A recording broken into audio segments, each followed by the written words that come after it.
Hello everyone, welcome to Star IQ. Star IQ के इस video platform पे आप सभी का बहुत बहुत स्वागत है। आज है 30 अगस्त और 30 अगस्त 2021 के हरियाणा करंट अफेयर। इस पर्टिकुलर वीडियो में हम लोग पढ़ने वाले हैं। अगर आप लोग स्टार आईक्यू पे पहली बार आए हैं तो इस चैनल से आप लोग जरूर जुड़िएगा, सब्सक्राइब कीजिएगा इस चैनल को, और के साथ में पास में बेल आइकन है उसे भी प्रेस कर दीजिएगा प्यारे बच्चों आप लोग, ठीक है।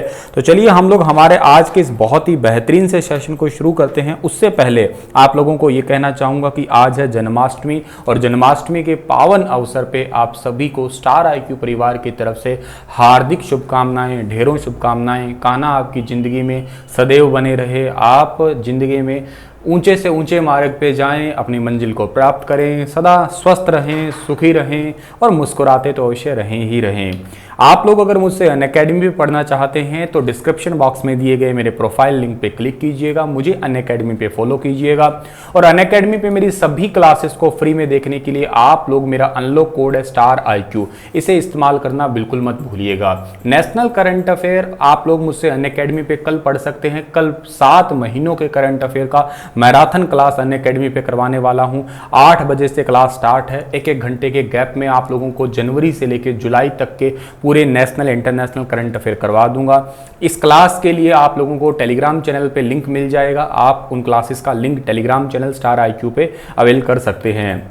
कल आपसे सवाल किया था, उसका सही जवाब क्या होगा? हरियाणा प्रदेश का पहला एथेनॉल प्लांट किस जिले में बनाया गया है? तो इस सवाल का सही आंसर था यमुनानगर, यानी कि ए ऑप्शन इस पर्टिकुलर क्वेश्चन का आंसर था। आज का पहला क्वेश्चन और बहुत ही गर्व महसूस करने वाला सवाल है, बहुत ही प्यारा सवाल है। किस जिले के विनोद कुमार ने पैरालंपिक्स में डिस्कस थ्रो खेल में कांस्य पदक जीता है? हालांकि जो टेकचंद थे, जो कि ध्वजवाहक थे ओपनिंग सेरेमनी पे, उनका जो गेम इवेंट चेंज हो गया, उसके कारण शायद वो कोई मेडल नहीं जीत पाए, लेकिन बहुत अच्छा उन्होंने जो है साहस के साथ गेम खेला। लेकिन हरियाणा के खिलाड़ियों ने हमें निराश नहीं किया और एक मेडल हमारे पास में अभी पहुंचा है। विनोद कुमार की तरफ से डिस्कस थ्रो खेल में कांस्य पदक जीता है, और ये रहने वाले हैं हरियाणा के रोहतक के रहने वाले हैं, यानी कि इस क्वेश्चन का ए वाला ऑप्शन जो है वो बिल्कुल ठीक रहेगा। इन्होंने 19.98 मीटर थ्रो फेंक के जो है ब्रॉन्ज मेडल हासिल किया है। ये बात आपको यहाँ से याद कर लेनी है। डिस्कस थ्रो में इन्होंने ये वाला मेडल जीता है, रोहतक के रहने वाले हैं। अच्छा, इनकी सर कैटेगरी कौन सी है? इनकी कैटेगरी F52 कैटेगरी थी, उसके अंदर एशियन रिकॉर्ड भी कायम किया है इन्होंने, और देश को ब्रॉन्ज मेडल दिलाया है इन्होंने। रोहतक के छोटू राम नगर में ये रहते हैं, ये बात भी आप लोग याद कर सकते हैं। रोहतक हरियाणा का एजुकेशन हब है। रोहतक के अंदर पंडित भगवत दयाल शर्मा जो यूनिवर्सिटी है, वहीं पे हरियाणा के पहले मुख्यमंत्री जिनका नाम पंडित भगवत दयाल शर्मा, जिनका देहांत हुआ था 1918 में, उनका जन्म हुआ था 1993 में जो है उनका देहांत हुआ था। उनका संबंध हरियाणा के झज्जर के बेरी स्थान से था, ये बात भी आप याद कर सकते हैं। रोहतक के अंदर IIM भी है, इंडियन इंस्टीट्यूट ऑफ मैनेजमेंट भी है, वो बात भी आप याद कर सकते हैं। पश्चिम दिशा दिग्विजय नकुल का संबंध, ऐसे कुछ करके एक आपका वाक्य आता है महाभारत में, वो भी रोहतक, मतलब नकुल का संबंध मतलब यूं था कि रोहतक वाले एरिया को जीत के वो सिरसा की तरफ गए थे, तो महाभारत काल से भी इसका संबंध माना जाता है। रोहितासगढ़ के नाम से इसे पहले पुकारा जाता था। तो ये सारी बातें आप लोगों को यहाँ से याद कर लेनी है रोहतक डिस्ट्रिक्ट से। अगला सवाल हमारा क्या रहेगा?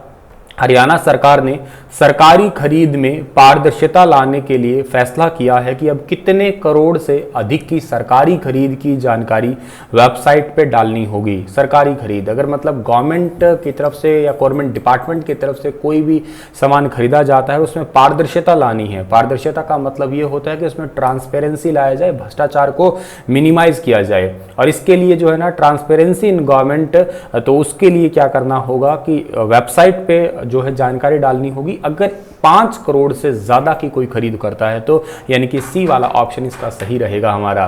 तो हरियाणा गवर्नमेंट ने बेसिकली यही फैसला लिया है कि 5 करोड़ की अधिक की सरकारी खरीद की जानकारी वेबसाइट पर डालनी होगी, जिसमें खरीद करने वाला विभाग, खरीदे गए सामान और क्या खरीद की गई है, कौन सी तारीख को खरीद गई है, ये सारी जानकारी डालनी होगी। सारी की सारी जानकारी डालना अनिवार्य भी कर दिया गया है इस एक फॉर्म के माध्यम से।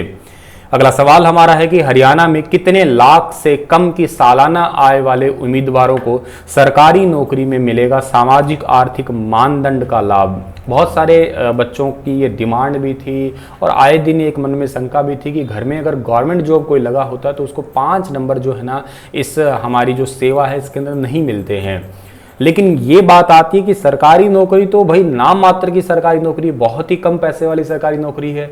और बहुत कम पैसे वालों का मतलब कि 3 लाख रुपए अगर सालाना किसी की सरकारी नौकरी से आय आ रही है तो उस वाले व्यक्ति को सालाना जो आपके ये सरकारी नौकरी वाला सामाजिक मानदंड होता है उसको उसमें इंक्लूड किया जाएगा।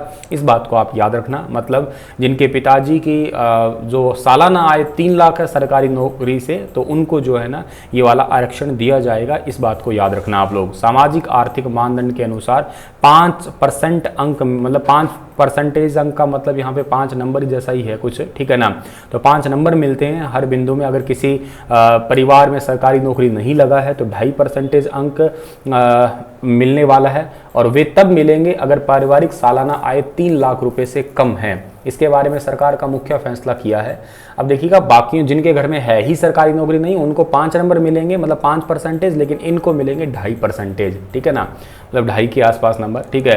और अगर उम्मीदवार विधवा है तो भी उनको 2.5% नंबर मिलेंगे। अगर उम्मीदवार का पहला या दूसरा बच्चा है जिसके पिता की मौत 42 साल की उम्र से पहले हो चुकी है तो भी 2.5% अंक मिलेंगे। अगर उम्मीदवार का पहला या दूसरा बच्चा है उसकी उम्र 15 साल की नहीं हुई है और पिता की मौत हो गई है तो भी 2.5% अंक मिलेंगे, ठीक है ना।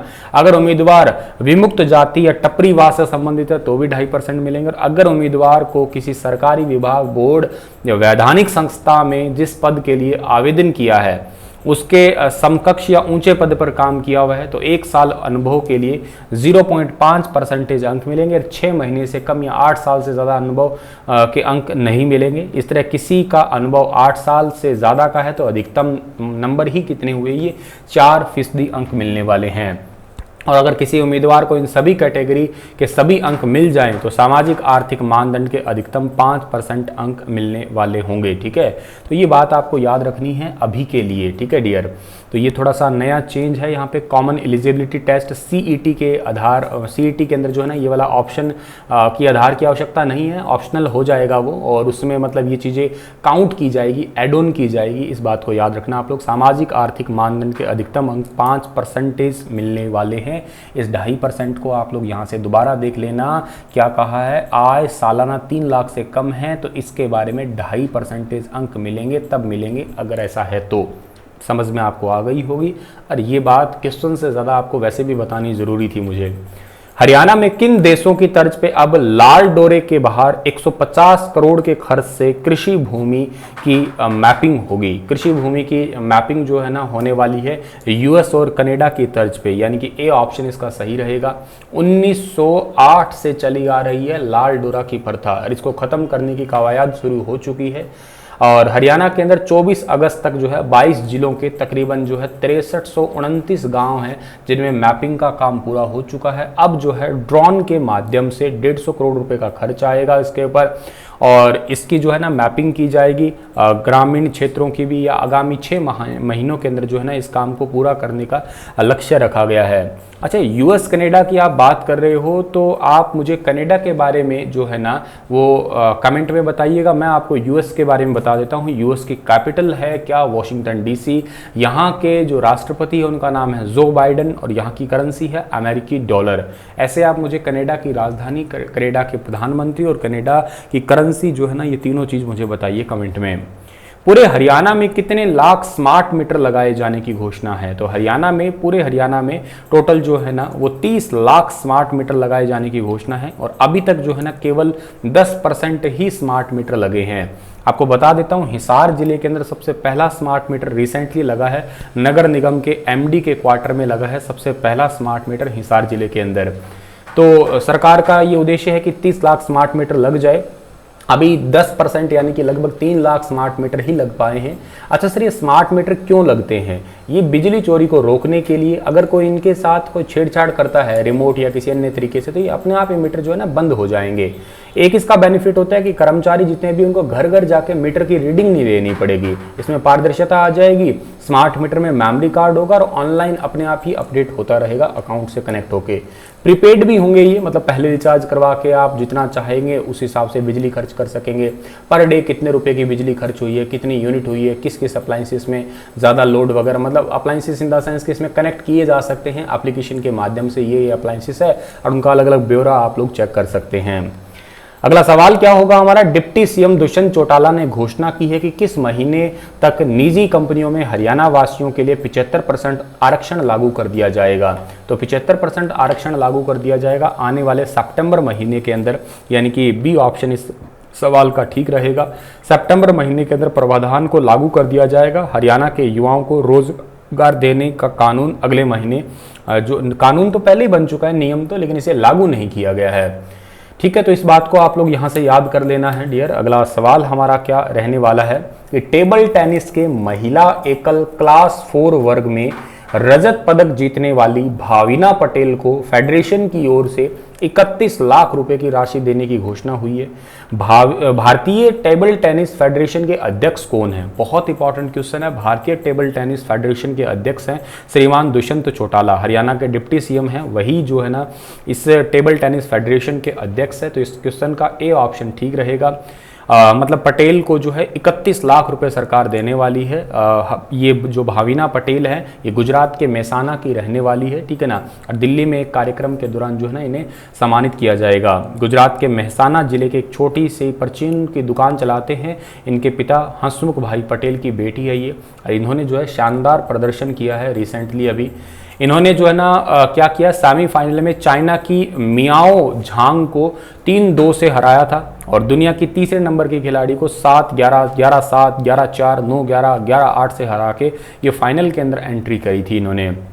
इन्होंने पहले क्वार्टर फाइनल में 2016 की रियो ओलंपिक के स्वर्ण पदक विजेता और दुनिया के दूसरे नंबर के खिलाड़ी बोरिस्लावा पेरिच रांगोविच को हराया था। क्लास 4 वर्ग में खिलाड़ियों का बैठने का संतुलन सही रहता है और हाथ पूरी तरीके से काम करते हैं। उनके शरीर में विकार मेरुदंड में चोट के कारण ही होता है, ठीक है ना। तो ये बात आप थोड़ा सा याद करिएगा। और ये है भाविना जिन्होंने सिल्वर मेडल जीता है टोक्यो पैरा ओलंपिक के अंदर। चलिए बहुत बहुत बधाई इनको। और टेबल टेनिस फेडरेशन की बात करें तो इसके प्रेसिडेंट दुष्यंत चौटाला है। इसकी स्थापना 1926 में हुई थी। सेक्रेटरी का नाम अरुण कुमार बैनर्जी है और इसमें 32 स्टेट जो है ना इसकी मेंबरशिप है। और मतलब ये union territory institutions 32 state unit है एक्चुअली, उनकी मेंबरशिप है इसके अंदर।